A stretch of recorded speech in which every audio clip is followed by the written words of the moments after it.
আমার দাদাই কইরা গেছে এদিকে 40 বছর 42 বছর। এটা হলো সব মাত্রা। এরকম ছানা মাত্র 20 টাকা। এত সকালেও কিন্তু অনেক মানুষ।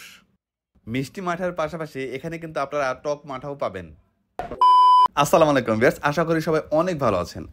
এখন বাজে ভোর 6টা আর আমরা যাচ্ছি সেই পুরান ঢাকার 42 বছরের পুরনো মাঠা খেতে। কারণ এটা নাকি সকাল 8টা থেকে 9টার মধ্যে শেষ হয়ে যায়। সকাল হলেও কিন্তু মোটামুটি অনেক মানুষ আছে এখানে। তুমি 8টা বাজেও যাই কেন 9টা বাজে। এটা হলো যে টক মাথা। এটা হলো সব মাত্রা। আচ্ছা, এখানে আপনি কতদিন যাবত মাঠা সেল করতেছেন? আমার দাদাই কইরা গেছে এদিকে 40 বছর 42 বছর। মাঠার পাশাপাশি এখানে কিন্তু ছানাও পাওয়া যায় আর এই ছানার প্রাইস মাত্র 20 টাকা। 20 টাকা হিসাবে আমার কাছে মনে হয়েছে এটা খুবই ভালো। নর্মালি কোথাও যদি মাঠার সাথে ছানা পাওয়া যায়, আমি মাঠা অ্যান্ড ছানা মিক্স করে খাই, আমার কাছে এটা বেশি ভালো লাগে। কিন্তু এখানে দেখলাম সবাই আলাদাভাবে ছানা খাচ্ছে এবং উনিও আমাকে এটা আলাদাভাবে ট্রাই করতে বললো। কিন্তু আমার মনে হচ্ছে মাঠা আর ছানাটা যদি মিক্স করে খাই তাহলে একটু বেশি ভালো লাগবে। চলেন আমরা একটু মাঠাটা নেই। এত সকাল হলেও এখানে কিন্তু মোটামুটি অনেক মানুষ।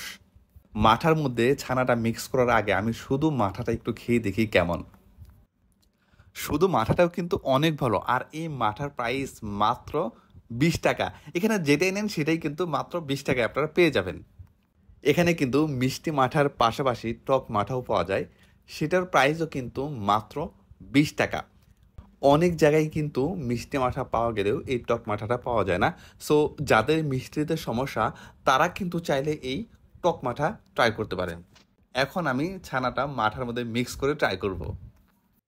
এটা আমি একটু ভালোভাবে মিক্স করে নিই, কারণ এই ছানার মধ্যে যেই পরিমাণ চিনি দিয়েছি উনি, এটা দানা দানা রয়ে গেছে। সো চিনিগুলো যদি এখানে মিক্স হয়ে যায় তাহলে আর একটু বেশি ভালো লাগবে আমার মনে হয়। সত্যি কথা বলতে তিনটা কম্বিনেশনই বেশ ভালো লেগেছে আমার কাছে। অনলি মাঠা, অনলি ছানা অ্যান্ড ছানা প্লাস মাঠা মিক্স করে। ওভারঅল আমার কাছে মনে হয়েছে মাত্র 20 টাকায় এরকম মাঠা, এরকম ছানা, অবশ্যই এটা একটা বেস্ট ডিল। আসলে পুরান ঢাকার খাবার মানে স্পেশালিটি থাকবেই। যেমন এই মাঠাটাও কিন্তু খুবই জনপ্রিয় এবং এটা সকালে শুরু করলে 2-3 ঘন্টার মধ্যেই কিন্তু শেষ হয়ে যায়। এটার লোকেশন হচ্ছে পুরান ঢাকা সূত্রাপুর থানা থেকে একটু সামনে আগালে যে মন্দিরটা আছে, মন্দিরের ঠিক সামনে উনি বসে। সকাল 6টা থেকে বসে 8টা-9টা পর্যন্ত থাকে। সো আপনারা যদি এই দিকে যান কোনো খাবার ট্রাই করতে, তাহলে কিন্তু আপনারা এই মাঠাটা অবশ্যই ট্রাই করতে পারেন। আজকের মতো এই পর্যন্ত। যদি ভিডিওটি এতটুকু আপনার ভালো লাগে অবশ্যই আমার ফেসবুক পেজটি ফলো করবেন। দেখা হবে অন্য কোনো ভিডিওতে। সে পর্যন্ত সবাই অনেক বেশি ভালো থাকবেন। Thank you so much. আল্লাহ হাফেজ।